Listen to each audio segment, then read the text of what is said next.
Assalamualaikum warahmatullahi wabarakatuh. Waalaikumsalam warahmatullahi wabarakatuh.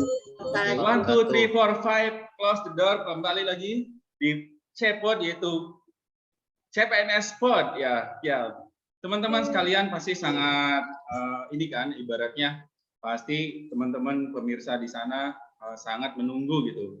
Ibaratnya kapan sih episode kali ini akan ditayangkan gitu. Jadi pada hari ini saya kedatangan tamu-tamu spesial nih, bukan hanya sekedar tamu yang sering kita wawancarai, tapi pada hari ini saya tidak sendirian nih, nanti akan ibaratnya memandu acara pada hari ini, yaitu saya ditemani oleh co-host yang terbaik ya sewilayah Jawa Barat gitu, yaitu atas nama Bu Erika Well. Oke, gimana Bu Erika kabarnya? Hai, alhamdulillah sehat Pak Roni. Terima kasih loh udah diundang ke podcast ini. Iya, betul sekali. Ya, semoga Bu Erika sangat bahagia ya ketika diundang ke Cepod ini, Cepod CPNS Pod seperti itu, sehingga nanti bisa membantu saya gitu kan. Dan kemudian selain Bu Erika juga yang akan menjadi host pada hari ini, dan mungkin dia yang akan lebih aktif daripada saya untuk bertanya-tanya kepada tamu spesial kita. Nah, jadi tamu spesial kita itu pada hari ini ada 6 orang teman-teman. Jadi yang pertama itu Pak Anton. Tes Pak Anton, cek. Halo. Oke. Apa kabar? Gimana kabarnya Pak Anton? Alhamdulillah sehat Pak. Sehat ya, alhamdulillah. Belum ada kabarnya. Oke, luar biasa. Kemudian tamu spesial yang kedua adalah Bu Kiki Nurizki. Gimana Bu Kiki? Ya, siap. Alhamdulillah. Gimana kabarnya? Ya, baik. Dan selanjutnya yaitu kita punya dari dunia nakes ya, yaitu Bu Dr. Bella. Gimana kabarnya Bu? Alhamdulillah baik, sehat-sehat ya semuanya. Amin ya Allah, terima kasih banyak ya doanya Bu. Oke, yang selanjutnya yaitu Bu Pak Kiki Wahyudin. Gimana kabarnya Pak Kiki? Halo, selamat siang. Baik, alhamdulillah Pak Roni. Oke. Sehat. Pak Kiki. Yang selanjutnya yaitu Bu Anissa Wiranti. Gimana kabarnya Bu? Halo semuanya, alhamdulillah kabar baik. Sehat-sehat ya semuanya. Ya Bu, makasih. Oke, dan yang terakhir yaitu yang sangat spesial, yang paling muda itu Bu Alin Andriani ya. Gimana kabarnya Bu? Alhamdulillah. Hai, assalamualaikum. Waalaikumsalam warahmatullahi wabarakatuh. Oke, berarti oke ya, sudah oke. Ya, baik, terima kasih kepada para tamu spesial kami pada hari ini. Dan kemudian sebenarnya apa sih yang akan kita bahas di podcast kali ini gitu? Sampai ibaratnya masuk dunia digital seperti itu kan. Kita berbeda-beda tempat, tapi masih sempatnya kita membahas-bahas tentang masalah yang mungkin ini sangat-sangat penting gitu kan. Jadi memang perlu dibahas. Apa kira-kira? Nah, untuk kita mengetahui hal itu, saya akan serahkan kepada co-host yang terbaik se-Jawa Barat, yaitu Bu Erika Well. Silakan Ibu. Ya, terima kasih Pak Roni yang sudah mempersilahkan saya untuk jadi co-host. Meriah banget ya pembawaannya Pak Roni ini. Alhamdulillah. Jadi semakin semangat. Oke, selamat siang teman-teman semua. Terima kasih kepada Pak Roni yang sudah mengizinkan saya menjadi co-host di acara hari ini.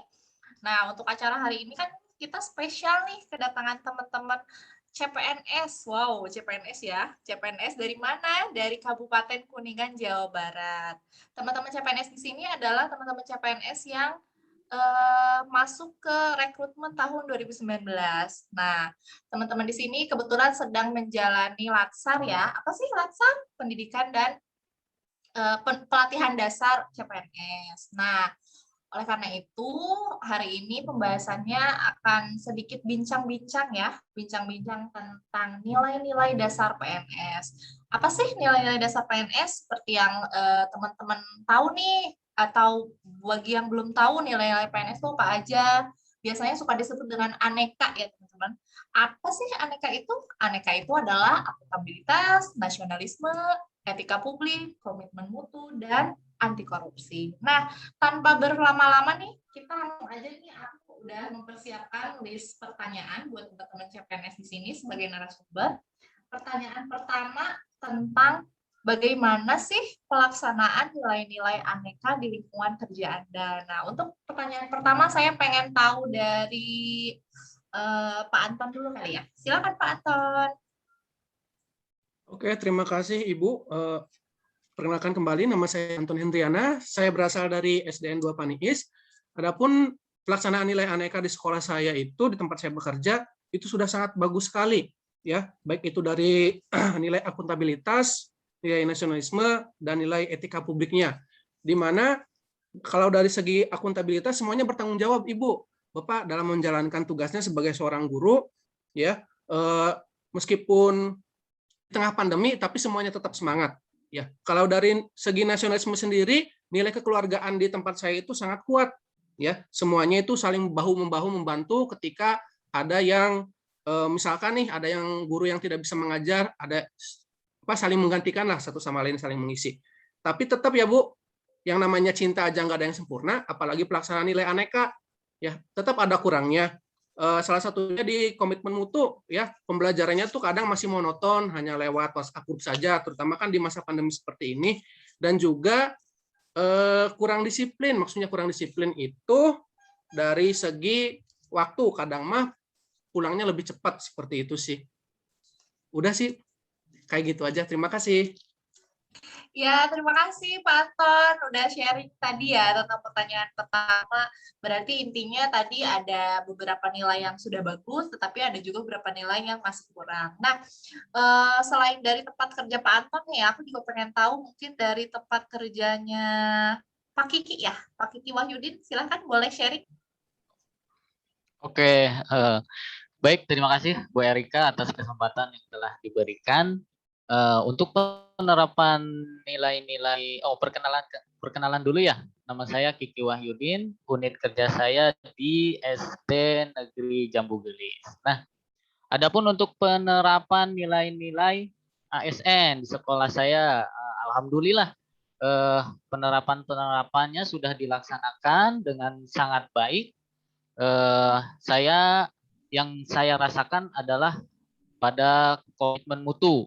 Alhamdulillah saya mendapatkan pimpinan atau kepala sekolah yang sangat berintegritas, yang sangat peduli terhadap bawahannya, yang sangat mendukung terhadap kreativitas dan kualitas guru-gurunya. Jadi sangat bisa mencontohkan kepada para bawahannya, mulai dari disiplin waktu beliau ke sekolah, kemudian cara beliau berpakaian, itu sangat-sangat menjadi teladan bagi saya.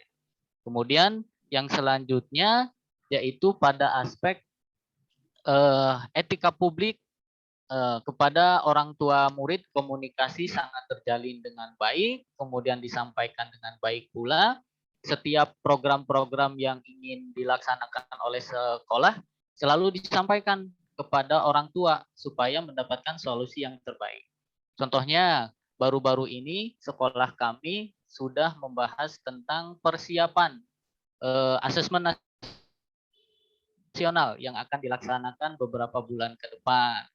Nah, dengan keputusan bahwa kelas 5 ini dipersiapkan untuk bisa menguasai komputer. Nah, itu tanpa ada komunikasi yang baik dengan orang tua dan sekolah, program-program yang akan dilaksanakan ini diharapkan akan berjalan dengan lancar. Maka barangkali itu yang bisa saya sampaikan terhadap pelaksanaan nilai-nilai ASN di sekolah saya. Terima kasih. Terima kasih Pak Kiki penjelasannya, wah menarik sekali ya. Jadi kita udah tahu nih gimana sih pelaksanaan aneka di lingkungan kerja teman-teman kita yang ada di sini. Nah, kalau tadi kita udah membahas tentang nilai-nilai aneka di pekerja, sekarang aku juga pengen tahu nih tentang hambatan apa aja yang dihadapi oleh teman-teman di sini dan gimana sih cara mengatasi hambatan tersebut yang berkaitan dengan tadi nilai aneka tadi ya. Untuk pertanyaan ini aku pengen tahu jawaban dari Bu Anissa dulu kali ya. Oke, silakan Bu Anissa. Ya, baik, makasih Bu Erika. Perkenalan dulu ya, nama saya Anissa Wiranti, saya dari SDN Mongkal Datar. Jadi di sini dalam penerapan nilai angka menurut saya ya, ini hanya dari dua faktor eksternal. Faktor itu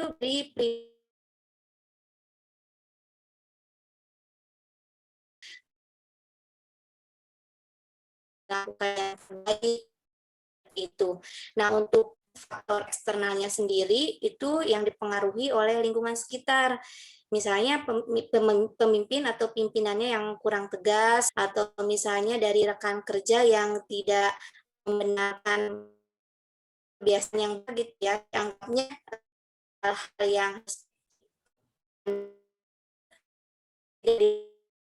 gitu, justru yang salah itu diterapkan gitu. Jadi faktor eksternal itu juga menjadi hambatan untuk kita menerapkan nilai-nilai aneka. Nah, untuk cara mengatasinya sendiri mungkin bisa dalam pemberian reward kepada mereka yang dapat menerapkan nilai-nilai aneka atau memberikan punishment kepada mereka yang nilai pimpinan juga bisa model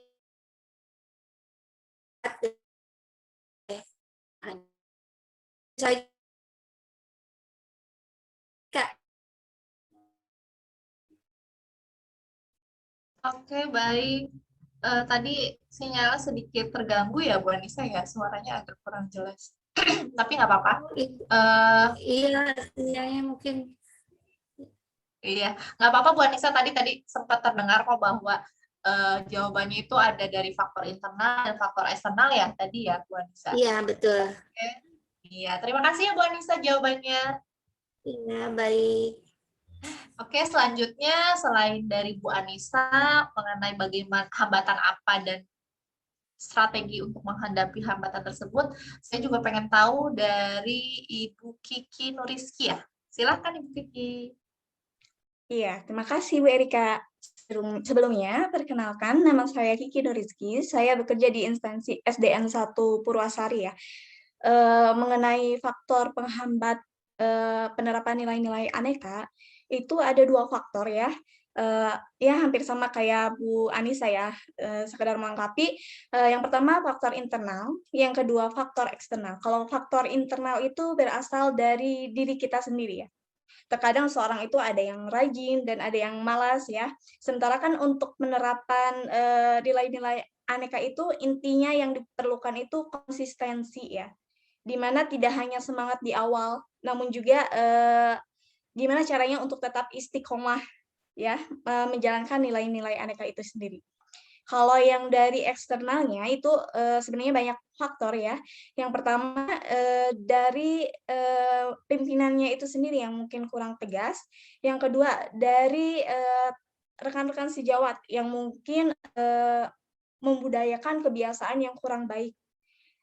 Intinya mah itu tuh warisan turun-temurun ya. Padahal itu sebenarnya kurang begitu baik untuk diturunkan ke generasi selanjutnya. Yang ketiga, yang terjadi saat ini yaitu pandemi. Itu yang pada saat ini cukup menghambat penerapan nilai-nilai aneka ya. Apalagi sekarang dalam penerapan pembelajarannya itu lewat daring ya, atau virtual. Nah, untuk strategi menghadapinya yaitu yang pertama, tanamkan dulu pada diri kita. Gimana caranya untuk tetap istiqomah, untuk tetap konsisten. Ya, intinya mah perbaikilah diri kita sendiri. Yang kedua, yaitu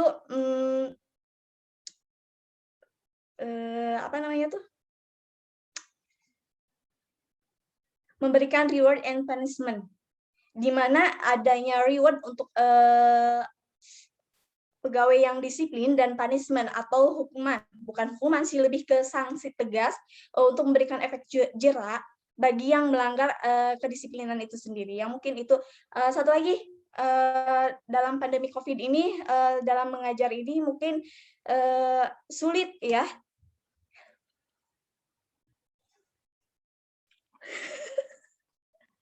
Ya, terima kasih Ibu Kiki. Maksudnya mungkin karena situasi pandemi juga, jadi salah satu faktor penghambat ya untuk melaksanakan nilai-nilai aneka. Ya, terima kasih jawabannya Ibu Kiki. Oke, kalau tadi kita udah ngebahas tentang bagaimana pelaksanaan nilai aneka, lalu hambatan dan cara mengatasi hambatan. Nah, sekarang pertanyaan terakhir nih, aku pengen tahu, menurut teman-teman semua, PNS yang ideal itu PNS yang seperti apa sih? Nah, oke, pertanyaan ini saya pengen tahu dulu dari Ibu Dr. Bella ya. Silakan Ibu Dr. Bella. Terima kasih Bu Erika atas pertanyaannya. Kalau menurut saya PNS yang ideal itu ya yang mampu mengaktualisasikan nilai-nilai PNS, nilai-nilai aneka itu ya. Jadi PNS yang mampu memiliki nilai profesional dan berkarakter, yang serta dijiwai juga oleh semangat bela negara dan nilai-nilai dasar PNS ya, serta dia juga harus menguasai bidang tugasnya. Nah, sehingga peran secara profesional sebagai pelayan publik itu dapat tersampaikan. Artinya, misalnya saya sebagai seorang dokter nih di tenaga kesehatan ya, pekerjaan saya itu sebagai pelayan publik itu ya berarti implementasinya itu sebagai pelayan masyarakat, yaitu di bidang kesehatan. Mungkin itu sih menurut saya. Intinya kita harus bisa mengaktualisasikan dari nilai-nilai aneka itu tersendiri. Terima kasih. Ya, terima kasih Bu Dokter Bella.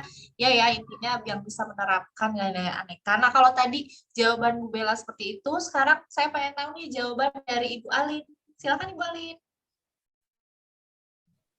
Terima kasih Teh Erika. Sebelumnya perkenalkan nama saya Alin Andriani, unit kerja saya di SDN 2 Garajati, Kecamatan Ciwaru, Kabupaten Kuningan.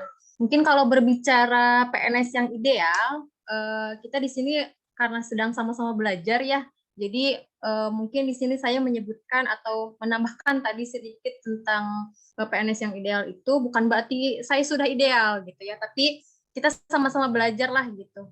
Selain yang tadi disebutkan oleh Ibu Dokter, juga mungkin PNS yang ideal itu PNS yang sudah bisa mengendalikan dirinya sendiri.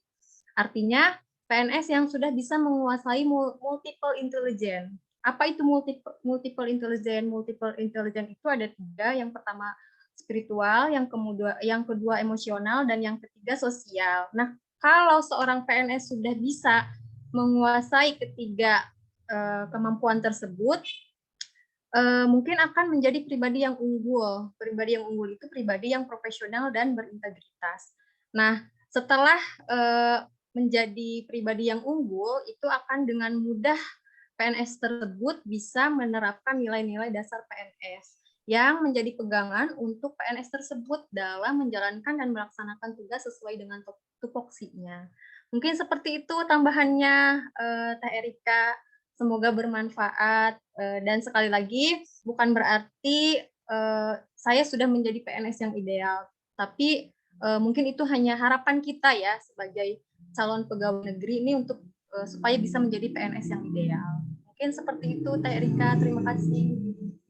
Ya, terima kasih Bu Ali, jawabannya wah menarik banget ya. Jadi tadi tambahannya adalah bagaimana kita menjadi CPNS yang menerapkan multiple intelligence. Oke. Teman-teman menarik banget ya bahasan hari ini tentang nilai-nilai aneka. Mungkin biar penonton di sini juga tahu apa sih nilai aneka itu. Tadi sudah dijelaskan ya oleh narasumber kita semua. Nah, Pak Roni ini mungkin tadi udah terlalu lama ya kayaknya aku ngebahasnya. Nah, saya sekarang kurang lebih seperti itu ya bincang-bincang hari ini. Saya kembalikan kembali kepada host kita, Pak Roni. Silakan Pak Roni. Ya, baik. Terima kasih Bu Erika Well yang sudah bertanya-tanya dalam bincang-bincang CPOD hari ini ya, yaitu CPNS Podcast kepada narasumber kita yang sangat luar biasa. Ya, mungkin karena waktu juga yang membatasi kita, ya. Jadi mungkin kesimpulan dari saya adalah dari pembahasan kita pada bincang-bincang CPNS pada hari ini di CPOD, yaitu adalah jadilah PNS yang ideal, yaitu PNS yang menerapkan nilai-nilai aneka dalam kehidupan sehari-hari, seperti itu. Ya, mungkin itu saja dulu teman-teman sekalian. Para pemirsa, kami mohon maaf tidak bisa panjang lebar sesuai dengan harapan pemirsa semua. Dan saya tutup dengan 1, 2, 3, 4, 5, close the door. Wassalamualaikum warahmatullahi wabarakatuh. Waalaikumsalam warahmatullahi wabarakatuh.